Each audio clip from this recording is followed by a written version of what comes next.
Hello friends, welcome to EduTap and welcome to the series that we have exclusively started for the upcoming UPSC EPFO 2025 examination, wherein we'll be doing 15 MCQs in a session, as part of which today we are going to do Indian Labour Force Part 2. And why is this series important?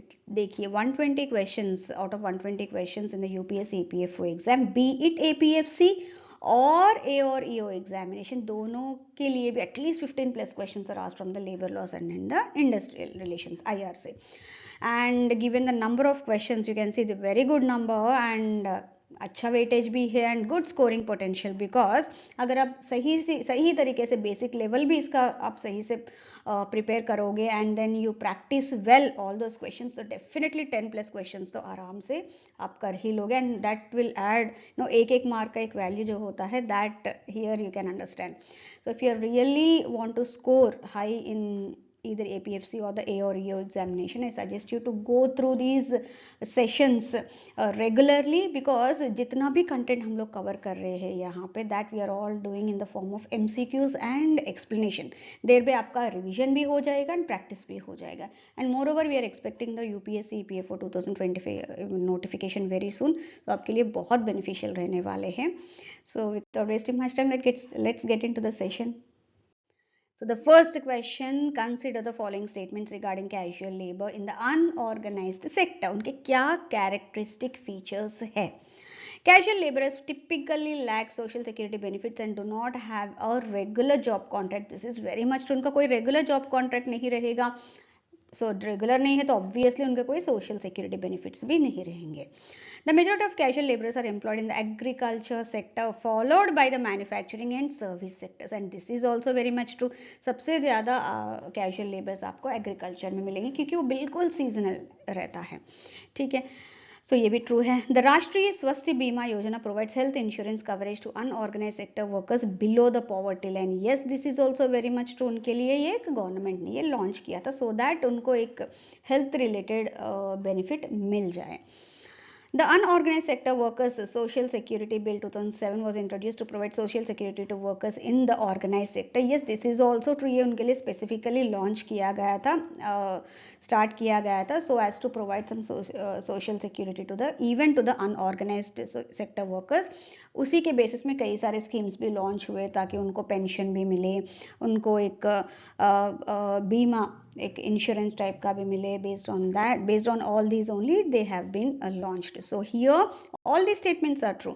So 1 2 3 4 all these statements are true. So D is the correct option here. Moving on to our next question, which of the following government schemes provide health insurance coverage to unorganized sector workers below the poverty line offering cashless hospitalization in empaneled hospitals across India?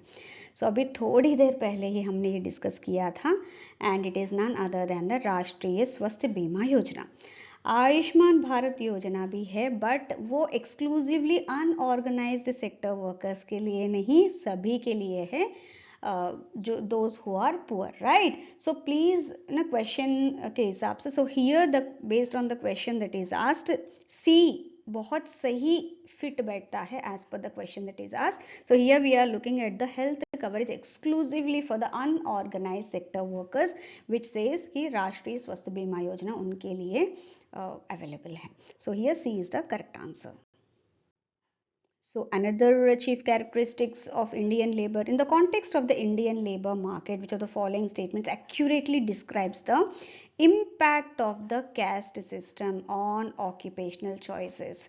So India में अगर देखा जाए तो the caste system has traditionally influenced occupational choices with certain caste being associated with specific jobs. Okay, जैसे goldsmith they'll do gold related work only, blacksmiths they'll be doing only that iron related work, like that. एक अलग सा मतलब हर एक caste का अपना एक occupation होता है, उसी तरह से उनको करना पड़ेगा. And based on the economic activities also Indian society has been divided into major varnas, 4 major varnas as we all know. So यहाँ पे कैस्ट सिस्टम है अभी भी and then based on that traditionally they influence the occupational choices as we have discussed. So here C is the correct answer. ऐसा नहीं है कि ये सिर्फ रूरल में है, अर्बन में ऐसा कुछ नहीं है, everywhere it is there and hence C is the correct answer. Moving on to our next question. What is the primary objective of the reservation policy in India as it relates to the labor force? Now we are talking about the reservation policy in India, focusing on the labor force of India. And here majorly reservation policy is to promote equal opportunities in education and employment for underprivileged groups. Okay, that OBCs, SCs, STs, minorities, etc., so that they can also have equal opportunities. So here B is the correct answer. To provide exclusive employment, no, ऐसा कुछ नहीं है ये. This is to help them out, to help the underprivileged people. To restrict job opportunities for certain castes, no, ऐसा कुछ भी नहीं है. So false here. To abolish the caste system and its influence of the, ये भी नहीं है. This is only to maintain that equality or equal opportunities provided to everyone in India. So B is the correct answer. So moving on to our next question. Again, this is one of the chief characteristic features of Indian labor force. What is observed relationship between the level of education and regular employment in India's labor force? See, when we talk about the labor force in India, as we have seen, organized sector, unorganized, or the regular और casual, right. सो उसमें भी जहाँ पे भी regular employment चाहिए तो obviously वहाँ पे हायर एजुकेशन लेवल चाहिए. And casual labour and all that, low literacy उनमें. So here as education level rises, regular employment increases. ठीक है. As education level rises, no, this doesn't decrease. There is no correlation. There is correlation. Low literacy है तो obviously वो casual labor या unorganised sectors में काम करें जहाँ पे भी पढ़ाई अच्छी हुई है, degrees and all that, skilled certificates and all that, then definitely एक रेगुलर एम्प्लॉयमेंट मिलने के चांसेस बहुत हाई रहते हैं. So regular employment is highest among those with little. No, this is also false. So here A is true, that is as education level rises, regular employment also increases. So A is the correct option. Now, when we talk about the characteristic features of labor force, we can't get away from the gender this. So, what is the key characteristic of the feminization of labor in India?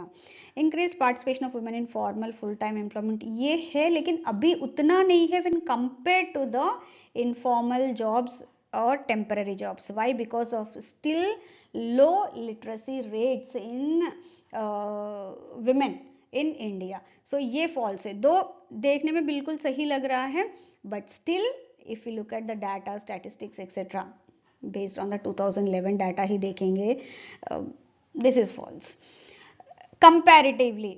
Okay, so here a shift towards casualization of labor with more women in temporary or informal jobs. Yes, this is very much true. पहले बिल्कुल घर से नहीं निकलते थे and now they are coming out at least for these informal jobs so as to support their families. Growing presence of women in trade unions and collective bargaining, ये भी अभी नहीं हुआ है, not that much. A decline in the gender pay gap and increased job security women, ये भी नहीं हुआ है. See, ये सारे ना partially true statements है. No doubt I am not saying that ये बिल्कुल false है, but partially ही true है. But अगर ये comparatively if you look, B बहुत ही you can say 100% true sort of, because yes, हम बिल्कुल बोल सकते हैं कि more women are being employed in temporary और इनफॉर्मल जॉब्स एंड वो बहुत इंक्रीज हुआ है when compared to the earlier times. So ये बिल्कुल सही स्टेटमेंट है. कई बार ऐसा होता है कि हमें सारे स्टेटमेंट सही लगते हैं, but you have to look at the context and कौन सा सबसे ज्यादा फिट बैठता है, कौन सा सबसे ज्यादा ट्रू है. यहाँ ये नहीं कि बाकी सब बिल्कुल फॉल्स है, but they are only partially true, बहुत कम है when compared to the B option. So here B option is the right answer. So another characteristic feature of Indian labor is migration. So what is the primary factor driving the migration of labor from villages to towns and of professionals to emerging sectors and developed countries? ऐसा नहीं है कि migration मतलब सिर्फ villages to towns या cities हो रहा है. We are crossing the borders, country borders as well, दूसरे देशों में भी जा रहे हैं, right. Why, what is the primary factor? There are various reasons, बहुत सारे रीजंस है, बट अगेन कंपैरेटिवली जो रीजन सबसे पहले आता है that you have to pick. Government policies and regulations, ये भी वन ऑफ द रीजंस है, नो डाउट, बट प्राइमरी तो बिल्कुल भी नहीं है, ये हो सकता है इनफैक्ट लास्ट रीजन हो. Okay, environmental and climate factors, yes this is also reason, but सिर्फ क्लाइमेट की वजह से कोई अपना देश या फिर अपना गांव छोड़ना नहीं चाहता, so this is also not entirely true.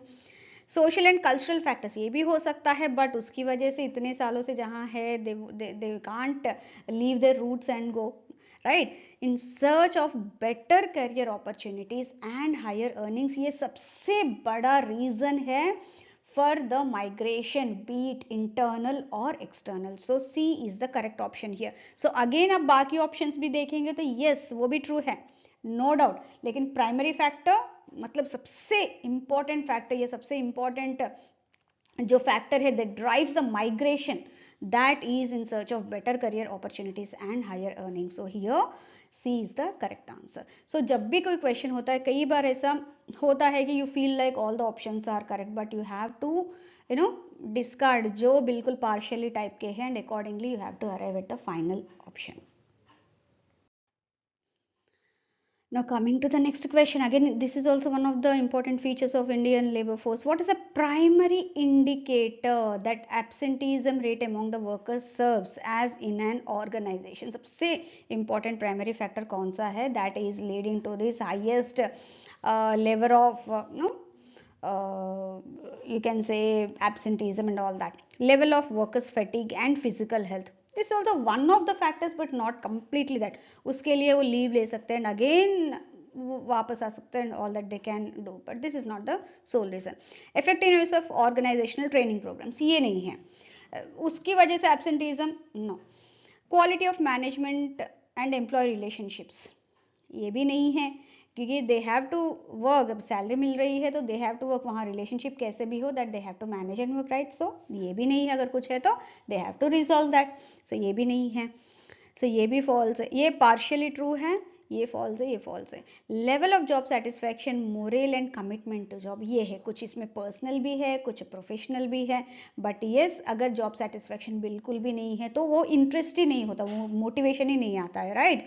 Moral, अगर उनका मोरल ही डाउन है बिल्कुल, whatever might be the reason, in वहाँ वर्क एनवायरनमेंट सही नहीं, सेफ्टी प्रिकॉशन सही नहीं, कुछ भी नहीं है, तो definitely commitment to the job, उनका कमिटमेंट ही नहीं है, कुछ और उनको ऑलरेडी इनकम आ रहा है, whatever might be the reason, personal reason, so with that also they might not show much interest and उसकी वजह से भी एब्सेंटिज्म ज़्यादा हो सकता है. Yes this is very much true when compare to all other option. So here D is the correct option. Now when we talk about labor force, we can't forget the child labor, which we say जो भी 14 years के अंदर काम कर रहे हैं, that will be called as child labor and it is completely abolished in India. Now which of the following statements regarding child labor in India are correct? Poverty is a major driver of child labor as families often rely on children's earnings for survival. This is very much true. Okay, illiteracy and lack of access to quality education increases the likelihood of children engaged in labor. This is also very true. उससे कुछ जो organizations है या फिर people है, they might take advantage of that because of their illiteracy and lack of awareness as well. So ये भी true है. The absence of strong labor unions can contribute to inadequate protection of child workers. Yes, this is also true. अगर union सही से नहीं है, बिल्कुल unorganized sector में है, तो definitely child labor का हो सकता है. So this is also very much true. The National Policy on Child Labor 1987 was formulated with the aim of eradicating child labor and protecting children from exploitation. This is very much true क्योंकि उस policy में सब कुछ they have mentioned on how to avoid child labor, eradicate child labor and how to protect children from exploitation, what are the various other framework that has been devised so as to avoid this. क्योंकि सिर्फ avoid करना है मतलब वो नहीं, but again they have to devise a framework for that and किस तरह से उनके rights and all that, so that they have done. Yes, this is also very much true. So in this case all these statements are true, so hence D is the correct option. Now what is the labor administration machinery of the central government? So जैसे हमने देखा है labour concurrent list में आता है, so it is a responsibility of both the central government and the state government to enact various labour laws and take care of the whatever the labor related activities that are there. So इसमें which of the following statements regarding the labour administration machinery of the central government, उनके machinery किस तरह से काम करता है, based on that this statements are there. Labour falls under the concurrent list of the Indian constitution allowing both central and state governments to legislate on labour matters, this is very much true. ऐसा नहीं कि मैं question में यहाँ labour administrative missionary है तो states का कुछ नहीं होता, definitely they have to take care. The Ministry of Labour and Employment is the highest authority for labor-related issues, with the Secretary Ministry of Labour and Employment holding executive authority. Yes, this is also very much true. The Chief Labour Commissioner is at the central level is responsible for enforcing labour legislations concerning wages, industrial disputes, and migrant labour. Yes, this is also very much true. Under the Central Labour Administration Machinery of the central government. The Central Industries Relation Machinery, established in 1945, is responsible for implementing provisions of labour legislations as per the recommendations of the Royal Commission on Labour in India. Yes, उस time पे बना था, so they're following. Yes, this is also very much true. So here all these statements are true when it comes to the labour administration machinery of the central government. So here D is the correct answer. So coming to the next question, which of the following statements regarding the labor administration machinery in the states are correct? अभी हमने central government का देखा है. Now let's have a quick look at the state governments as well. Each state in India has a labor minister who heads the Department of Labor, while the secretary of the department holds executive authority, and this is very much true. Okay. The Labour Commissioner at the state level is responsible for enforcing labour legislation and ensuring compliance with the labour laws. Yes, this is also very much true. जैसे central government का है वैसे हर state government का भी अपना एक setup रहता है. The Labour Commissioner's role include factory inspections, conciliation, and reviewing applications from aggrieved parties under varied labour laws. This is also very much true. उनकी responsibility है. The labour administration machinery in India operates as a highly centralized system with minimal role for state governments. ऐसा नहीं है, जैसे कि हमने पहले से भी बोल रहे हैं, लेबर कॉन्करेंट लिस्ट में आता है, so it is a responsibility of both the central and state governments to look after that. So this is false. So therefore what we understood from this is the labor administration machinery in India is a well structured and decentralized system. Centralized system nahi, it is a decentralized system that extends to both the central as well as the state levels. So here in this case 1, 2, 3 are the correct options. Where are they? Yes, B. So here B is the correct answer.